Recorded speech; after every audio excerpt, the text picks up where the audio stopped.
Ngayon ho, dumako tayo doon sa susunod nating topic mga kababayan. Eto ho, tingnan nyo ho ito mga boss. Nasaan ba? Nasaan ba? O eto, nasaan? Dahil napag-usapan na din po natin ng Congress, ang Senado, mga kababayan, sabi ni Miguel Zubiri, matatag ang liderato ni Soto. Kasi meron mga nagsasabi, mabubuwag na daw po.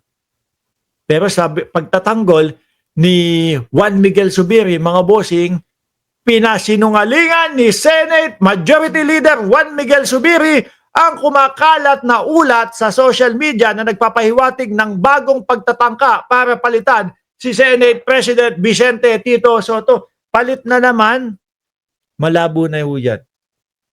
No? Matatakot to yung iba dyan, mga kababayan. Sabi ni Joventino Tago, correction, 2025, hindi 2015. Alin dun? Boss Mark, ang liwanag ng mukha mo. Sabi, kumikinang, sabi ni Mayet Badwa. So pa yung ilaw na. Kaya, okay na. Oh. Di ba? I am aware of a video circulating on social media where I appeared to express dissatisfaction with Senate leadership. Naku, hindi totoo yan ha. Dahil ultimo ho ang mamamayang Pilipino, tayo, nasisiyahan po sa pagpapatakbo ni Senator o ni Senate President Tito Soto. Mga bossing, bakit? Balansi. Lahat iimbestigahan. Hindi po yung kagaya nung kanila. Nung dati ho, mga bossing, portwid na nga lang, nakalista na, nakasulat na, nakalagda na, lahat na. Nandoon na. Pero hindi pa din nila pinansin. Di ba? Mga malalaking eskwelahan, yung si Escudero, ang nakaupo bilang Senate President, malalaking mga eskwelahan, United Nations, UST, ano pa yung mga nagsalita? San Beda, tapos yung kung saan pa nag-aral si Chis Escudero, di ba? Yung ano tawag dito? UP, lahat huyo sumisigaw. Kailangan matuloy ang impeachment na yan. Hindi nangyari, hindi ginawa.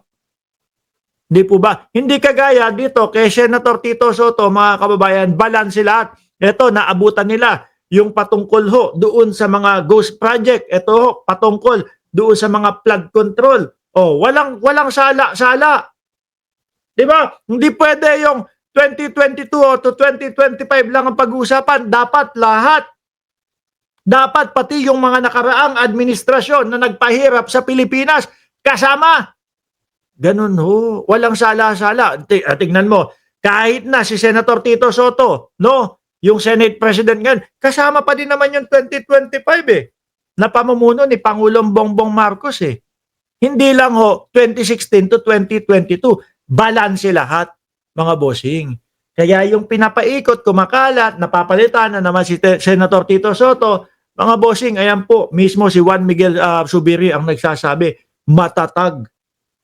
Lalo na, idagdag mo pa, yung inilagay nila sa Senate Blue Ribbon Committee. Wala pong iba kundi si Senator Panfiloping Lacson ho. Diba? Lahat kasama sa investigasyon ho, mga bossing. I am aware of a video circulating on social media where I appeared to express dissatisfaction with Senate leadership.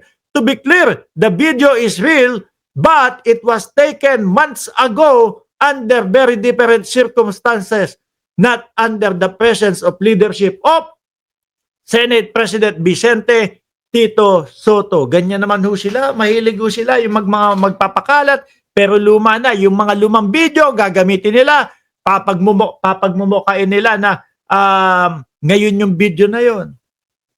Para lang magmuka na ganun, ganyan, na eto, bumabagsak na.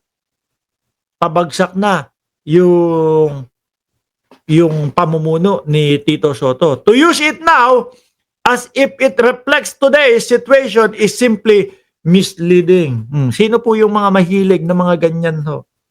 Wala, mahihirapan ho sila na mapalitan si Senador Tito Soto, mga kababayan. Dahil ang nakikita po ng mga senador ay gusto ng mamamayang Pilipino na si Soto ang manatili diyan po sa Senado, diyan po sa pagka-Senate President. Under SP Soto, We have regular caucuses where everyone can speak up. Balanse, ano? Debate issue and arrive at consensus before making decision for the Filipino people. This has strengthened unity among senators and improved the quality of our works. For the record, sabi there is no disunity. The Senate remains strong, credible, and focused on passing meaningful legislation. Alam nyo, nung mga nakaraang nung 19th Congress ng Senate, nawalan ng tiwala ang mamamayang Pilipino nung panahon na yun. Oo, mga kababayan, sabi, bakit ba kayo ang kintab ng mukha ko? Ang kintab, ang kintab. Hayaan nyo na yan. No, importante yung ine-ebas natin dito, sinasabi natin dito. Nung 19th Congress, tinamlayan yung mamamayang Pilipino sa Senado eh. Oo. No, lalo na yung pinag-uusapan po yung forthwith. Yung sigaw ng mamamayang Pilipino, sigaw ng mga malalaking eskwelahan, sigaw ng mga simbahan, ipatupad nyo kung ano yung nasa konstitusyon. Eh kaso, binaliwala ho nila. Sabi ni MCA, Vocal Studio, glass skin tawag dyan guys. Kutis mayaman. Hindi. Siguro sobra lang yung kakaligo ko lang kasi. Kakaligo ko lang. Ayan, kapal na nga ng buhok natin. Bukas, chupit na ho tayo, mga bossing. Di ba? Totoo, di ba? Nawalan ng gana ang mamamayang Pilipino nung 19th Congress ho, mga kababayan. Lalo na yung forthwith. Hindi nila pinansin ang mamamayang Pilipino. Parang tipo bang ang gusto nilang ipamuka sa mamamayang Pilipino, sino ba kayo? Mga publiko lang naman kayo.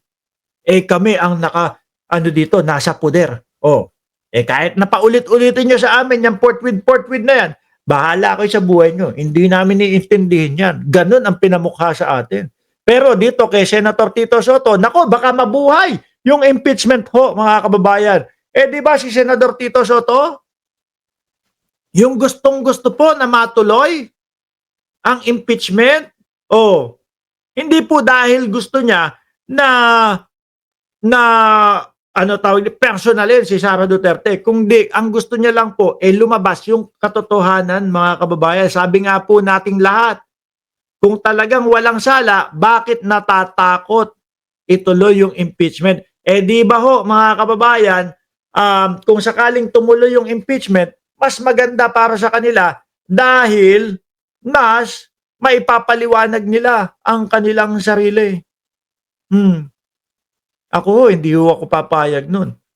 Kung sakali ho na sinabi nila is, Mark, kunyari ako nasa posisyon ni Sara Duterte na Vice Presidente, Mark, no, okay na, hindi natuloy yung impeachment. Kasi ganito, nagawan na ng paraan na meron silang pagkakamali doon sa pagpasok ng mga impeachment complaint nila. Bawal yung 1 year or multi-impeachment or etc. Hindi ako papayag nun. Naku, tuloy natin to. Iniisip sa akin ng mamamayang Pilipino, magnanakaw ako, tapos didismiss nyo lang ng ganyan. Paano? Yan, hindi tuloy. Pero ano iisipin nila? Na-dismiss lang yung impeachment ko dahil nagawan ng paraan or dahil dinali nila doon sa mga pagganong-ganon na bawal yung multiple impeachment na ipapasok.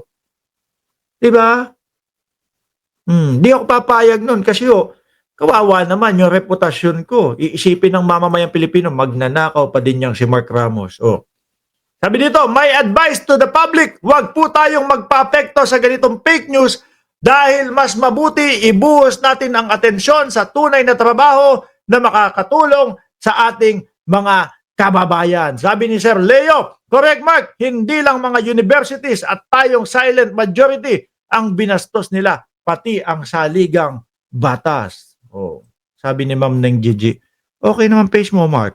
Di naman masyadong bright yung ilaw. Okay lang naman daw.